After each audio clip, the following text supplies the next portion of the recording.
Welcome to Almost Live, a podcast from before podcasting existed, where real life is stranger than fiction. I'm your host, Aphrodite. As always, this is recorded out in the field, so any environmental noise is a feature, not a bug. I try to do this all in one take because in life, sometimes it's all you get, and I leave any pauses or flubs because life ain't perfect. Why should I pretend that this is? Welcome to episode 3, Sharing a Beer. This does discuss alcohol use. I do include a subjective description of using alcohol, both sensory and mental status effects. If this is potentially distressing or you're not comfortable with this, please feel free to turn off the podcast now. I'm cool with that. I also am going to mention that alcohol is a known carcinogen. Alcohol companies are not comfortable with this fact. For evidence of this, you can look up the 2019 Yukon Liquor Label Study through your favorite search engine. I'm going to talk about beer, and beer can be aged. It's something that most people don't realize. But you need to know a few things first. If you have a 5% beer or less, that's your typical commercial stuff. 6 months is about all you're going to get in terms of optimal quality. Another year after that, where the quality goes down, but not by a lot, but at the 18-month mark, forget it. 5 to 7.5% beers will last a little longer, usually around 3 years, but again, then the profile deteriorates. But at 7.5%, something happens. At that point, you can potentially age it. The beer in this story is from a brewery in Chambly, Quebec. It's called Unibrew. Specifically, it's a bottle of Fin du Monde. It's a beer that starts at 9%. And if you look at the bottle of this particular libation, or indeed any of Unibrew's stuff, it has a distinct brown bottle, and that's part of the magic. Brown bottles block UV. Beers are sensitive to UV light. At the mouth of the bottle, you see a cork in a cage. And you'll notice the glass is rather thick, sort of like a champagne bottle or a sparkling wine bottle. The cork actually has an important role, like it does with wine. It allows limited, very limited, gas exchange. Little CO2 goes out, little oxygen comes in. And the last bit of the magic, of course, is the fact that this is an ale on lees, L-E-E-S. That's a fancy word for saying there's yeast in the bottle, which means that under the right conditions, it can continue to ferment. This beer starts off at 9%, so it's well in the range of aging.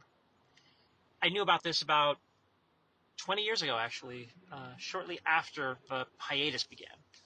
And I grabbed a few bottles from this brewery, broke college student, so I didn't do too much, and I didn't drink often. But I aged them as best I could. I had a pretty optimal place for the first few years of the aging. It was a basement that was more like a cellar, no outside light coming in, somewhere in the neighborhood of 16 degrees Celsius, maybe 62 Fahrenheit, no humidity. Good conditions for aging any kind of wine or beer. And I decided to crack one because I made a new old friend. Felt it was a good reason to celebrate. I'm not going to go into too many details right now, except to discuss what happened when we cracked that bottle open. If you go on beer forums and hear them discuss opening old bottles of beer, usually you'll find it's a 50-50. Either it will be amazing, or it will make you regret all of your life decisions to that point. I had no idea what to expect. Neither did my friend. Neither of us had opened a beer anywhere near this old before. The last one I opened that was anywhere close was 6 years old, when a friend's grandfather, whom I knew and respected, passed away, and I split one of these bottles 3 ways, and it managed to hit me pretty hard. Not as hard as the death did, but pretty hard regardless. I am a flyweight when it comes to alcohol. We grabbed a couple of those IKEA glasses, the ones that are about $1 or €1, and we poured about just under halfway. Maybe it was 6 fluid ounces each. And I smelled it. And it was interesting because it smelled like beer, but it didn't smell like a beer I was familiar with. It had an old quality to it. It felt like it was out of time. And the color of the beer, it was cloudy, but Unibrew is a cloudy beer maker generally because they leave the sediment in the bottles. But The best way I could analogize it is the difference in how a cloud looks on a sunny day versus that same cloud in a thunderstorm or a hurricane. It looked darker. It looked more complex. And I decided to try it. I took a sip and I slurped it like wine connoisseurs sometimes do. And for the same reason, I wanted to try and capture as many of those volatiles that were rapidly escaping and have it coat my mouth so that I had as much of a flavor experience as I could get. Plus, it also evaporated some things that normally wouldn't. So an even more complex flavor, and I realized what I was tasting. It tasted like fresh black bread. Something like you would find at a Slavic bakery. A really nice dark bread. In fact, it inspired me after this to go to a Ukrainian bakery near me as part of Bad Idea Saturday. And I bought fresh rye bread from this Ukrainian bakery. Very dark, had an amazing crumb. I put a piece in my mouth, I chewed it, and I inhaled, and I could taste beer coming off of that, an interesting distaff counterpart to this experience. And there's something else too. I knew it was yeasty, but my new friend, my old friend, suggested what it was, and I realized, yeah, they're right. It does taste like Marmite. Marmite is a umami powerhouse. It's yeast-based, extremely salty. And if you were fool enough to try it by taking a spoon of it and putting it in your mouth, you will not be happy. It's something to be used sparingly, at least until you get used to it. For example, if you want to try a Marmite sandwich, all you need is about enough to cover the tip of a butter knife. Just the very tip of it. Get good quality cheddar cheese, good quality bread, and just spread the Marmite gently over the cheese. That umami makes a huge difference, and it's not overwhelming.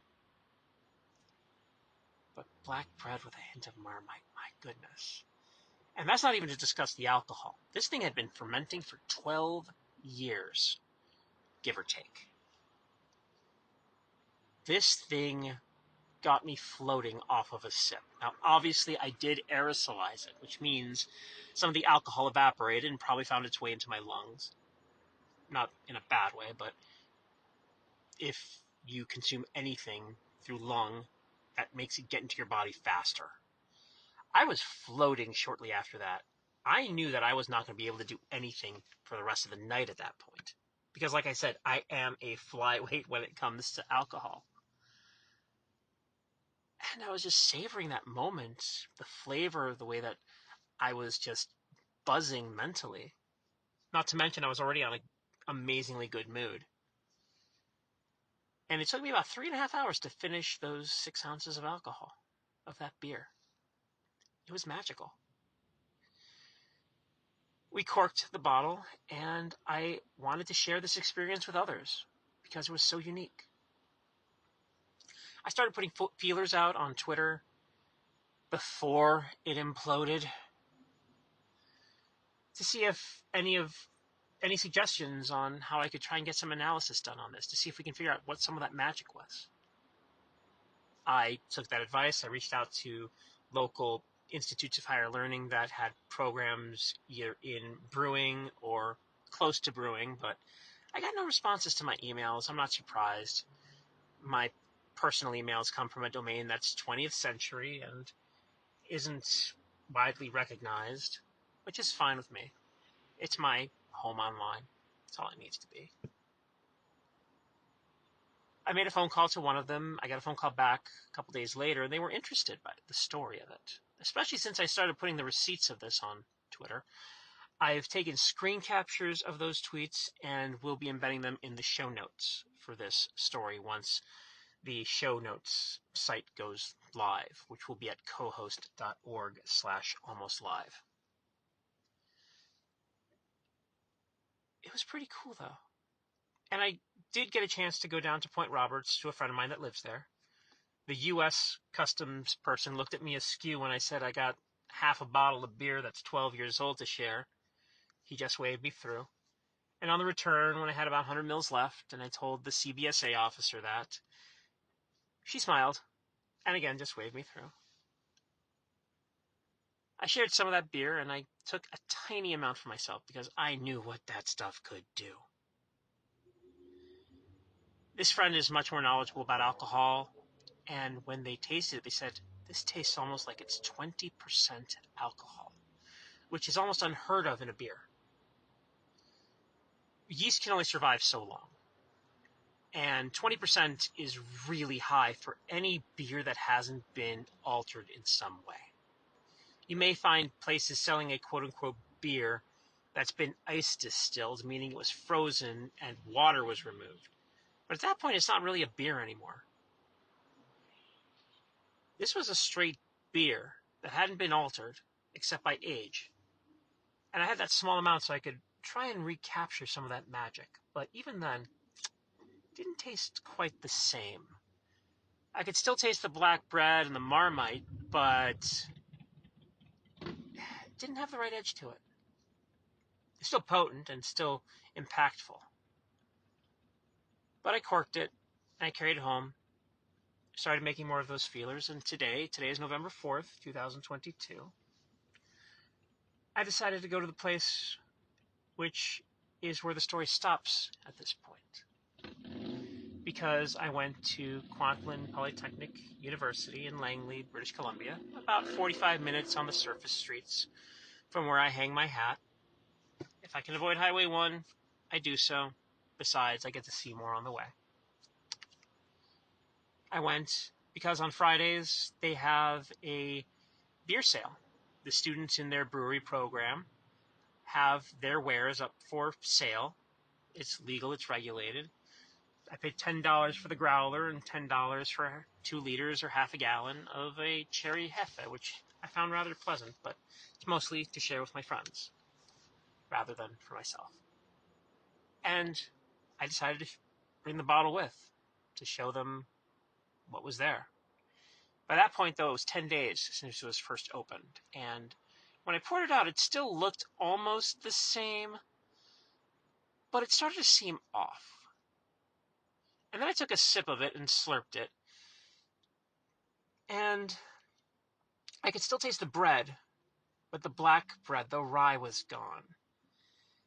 And I tasted the yeast, but the Marmite wasn't there.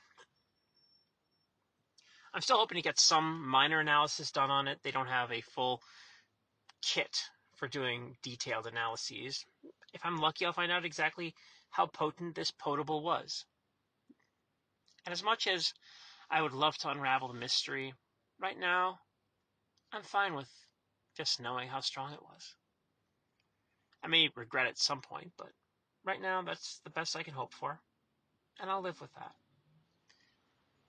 Like I say at the top of this program, sometimes in life you only get one shot. And sometimes we spend a long time trying to relive it, reenact it, recreate it. Even this show is one of these attempts at recreation of magical moments. It's nice to just savor and just be enveloped in that magical moment. Because anything I say about my experiences is going to be nowhere near as impactful to others as those experiences were for me. So as I mentioned, cohost.com/almostlive is going to be the show notes. I hope to use that also to be a semi-permanent place for future episodes. The Life After Almost handle on Twitter is still going to be used for now for announcements, but I'm trying to figure out the best Mastodon instance to host that particular part of the social media outreach. I no longer am using Twitter actively. If you want to find me on social media, please check out the link tree. On Mastodon, you can find me at Aphrodite at chaos.social. APHRODITE at CHAOS.social. Most servers that I would want to interact with are already federated with Chaos Social. It is an invite-only site. Please do not ask me for invitations. Thanks for listening. Next episode is in the works. I hope you have a fantastic rest of your day.